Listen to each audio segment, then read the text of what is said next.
अस्सलाम वालेकुम वरहमतुल्लाहि वबरकातुहू। डॉक्टर शुजात अली आपकी खिदमत में हाज़िर है। इस्लामिया यूनिवर्सिटी बहावलपुर के हवाले से तारिक बशीर चीमा साहब एक वफाकी वज़ीर हैं, मंझे हुए सियासतदान हैं। उनकी बड़ी डिटेल प्रेस कॉन्फ्रेंस आई है अपने बेटे के हमरा, जिसमें उन्होंने बताया है कि उनके ऊपर ये इल्ज़ामात लग रहे हैं और उनके जो सियासी मुखालिफिन हैं वो सारे इल्ज़ामात लगा रहे हैं।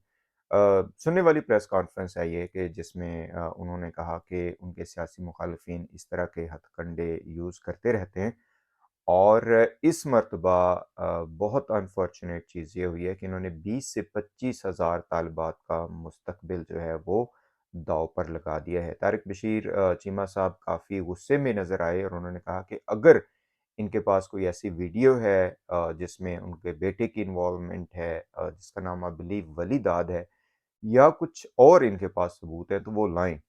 और इसमें उन्होंने ये भी ऐलान किया कि जो नामवर सहाफ़ी इस हवाले से, जिसमें आई बिलीव इकरारुल हसन साहब का नाम आ रहा है, कि अगर वो इस में शामिल हैं उनकी पगड़ी उछालने में, तो उनके ऊपर वो अपनी हद तक इज़्ज़त का दावा करेंगे। और उन्होंने ये कहा कि ये वीसी साहब की ज़िम्मेदारी थी कि वो एक ज़िम्मेदार सिक्योरिटी ऑफ़िसर को वहाँ पे लगाते और इस तरह की बातें। बहरहाल डिटेल्स आप सबको पता है कि 5000 से ज़्यादा कुछ मैसेजेस लीक हुए हैं। वीडियोज़ सुना है कि हुई हैं, मैंने पर्सनली नहीं देखी। यहाँ पे मैं एक बात करता चलूँ कि ये जो हमारी सो कॉल्ड सहाफ़ी बरादरी है, अ, बहरहाल क्योंकि राब्ता रहा ये 2000 केस में काफ़ी सारे जर्नलिस्ट के साथ, माशाल्लाह बहुत अच्छे उनमें ख़वातीन भी हैं, मर्द भी हैं, सारे हैं।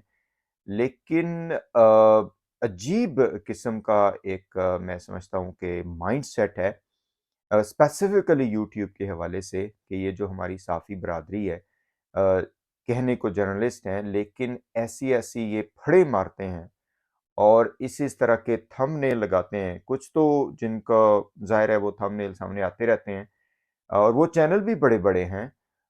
मैं समझता हूँ कि इससे बेहतर है कि ये जो हकीम होते हैं ना, मर्दाना कमज़ोरी वाले टोटके देते हैं, ये वो देना शुरू कर दें। इस तरीके से लिखते हैं, बड़े एक्सप्लिसिट किस्म के वर्ड्स लिखते हैं। बड़ी अजीब किस्म का मैं समझता हूँ कि एक जिनसियात को वो करने के लिए इनके अल्फाज होते हैं। जो भी मैं क्या इसमें बात करूँ? तो इस हवाले से तारिक बशीर साहब की ये बात सही है कि ये जो मीडिया ट्रायल है स्पेसिफिकली इस सेंस में कि ये बच्चियों का मसला है, ये नहीं होना चाहिए। हमारा मौक़िफ़ इसमें बिल्कुल वाज़ेह है, शुरू से ही है कि ये बात है नहीं कि जो लोग कहते हैं कि कुछ भी नहीं है, जैसे वीसी साहब ने कहा तो ऐसा भी गलत है। और क्या इस हद तक हुआ है कि लोगों ने कहा है कि जी जो चांसलर्स हैं वो अपने ऑफ़िसेज़ में उन्होंने बेडरूम सजाए हुए हैं। I mean come on guys, ये भी गलत बात है।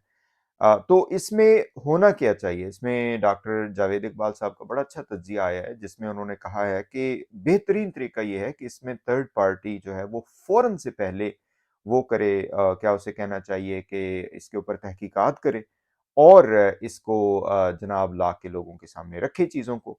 तो अगर वो सारी चीज़ें उसमें आती हैं, उसमें कोई जो लोग इन्वॉल्व हैं, उनको चाहे उनका मीडिया ट्रायल भी आप करें। इस पे तारिक बशीर चीमा साहब ने बड़ा बोल्ड अपनी तरफ से एक वो दिया है, बयानिया दिया है।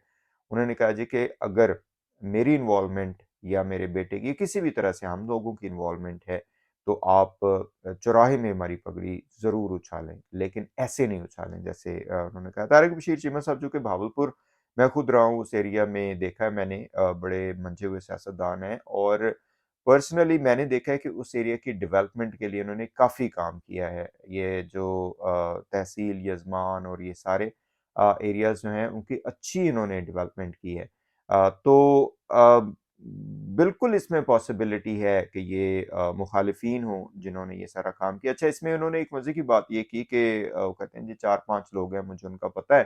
तो मैं अगर उनका नाम बता दिया तो फिर पता नहीं क्या हो जाएगा। तो तारिक साहब आप भी मेहरबानी करें उनका नाम बता दें आप। जब आपने पूरी देखा है कि पूरी कौम जो है वो मुसीबत में मुब्तला है, बल्कि इंडिया में भी इस वाक़ये के चर्चे हैं, कनाडा से भी 1-2 प्रोग्राम हुए। انڈیا میں جو کچھ ہوا ہے اس حوالے سے بات کی گئی، وہ خلاصہ میں آپ کے سامنے رکھوں گا ہمارے انڈین بردرز اینڈ سسٹرز کے لیے۔ اسی وجہ سے چونکہ اس واقعہ کا امپیکٹ ہے اسپیسیفکلی طلباء کے مستقبل کے ساتھ، تو اسی وجہ سے ہم لوگ بھی اس حوالے سے بات کر رہے ہیں۔ تو بہتر اس میں یہ ہے کہ ایک تو جو اتھارٹیز ہیں ان سے گزارش ہے کہ اس کے اوپر صاف اور شفاف تحقیقات کریں اور میڈیا کو انفارمڈ رکھیں، تاکہ لوگ جو ہے وہ افواہوں میں نہ جائیں۔ سیکنڈ اس میں یہ ہے کہ جو کلپریٹس ہیں ان کو ساری دنیا کے سامنے لایا جائے کہ یہ لوگ ہیں، یہ انوالو ہیں اس میں۔ اگر جو یونیورسٹی کے لوگ شامل ہیں ان کو بھی سامنے لایا جائے تاکہ لوگوں کو پتہ چلے کہ حقیقت کیا ہے۔ اس میں طارق بشیر چیمہ صاحب کا یہ پوائنٹ میں بالکل ایگری کروں گا کہ اس سے جو بچیاں وہاں پہ پڑھ رہی ہیں، جو اسٹوڈنٹس ویسے پڑھ رہے ہیں، جو میل ہیں فیمیل دونوں ہی ہیں، ان کی عزتیں داؤ پہ لگی ہوئی ہیں۔ ہم فیمیل کی تو ہم بات کر لیتے ہیں، لیکن میل کے حوالے سے بھی ایسا ہے کہ جب آپ ان کے اوپر اس طرح کے الزامات لگاتے ہیں کہ یہ شاید یہ کرتے ہوں گے، وہ کرتے ہوں گے، تو بہرحال افسوسناک یہ صورتحال ہے۔ اور اس سے بھی بڑھ کے میں اپنے میڈیا کے دوستوں کو کہنا چاہوں گا کہ مہربانی کریں، خدا کے لیے ذمہ داری کا ثبوت یہاں پہ دیں، ضرور رپورٹ کریں، جو فیکٹس ہیں ان کو رپورٹ کریں، لیکن اس طرح کی جنسی جو ان کو ہوا دینا اس واقعوں کو لے کے، یہ کہاں کی صحافت ہے؟ چلیں جناب، ملتے ہیں پھر آپ سے۔ السلام علیکم ورحمۃ اللہ وبرکاتہ۔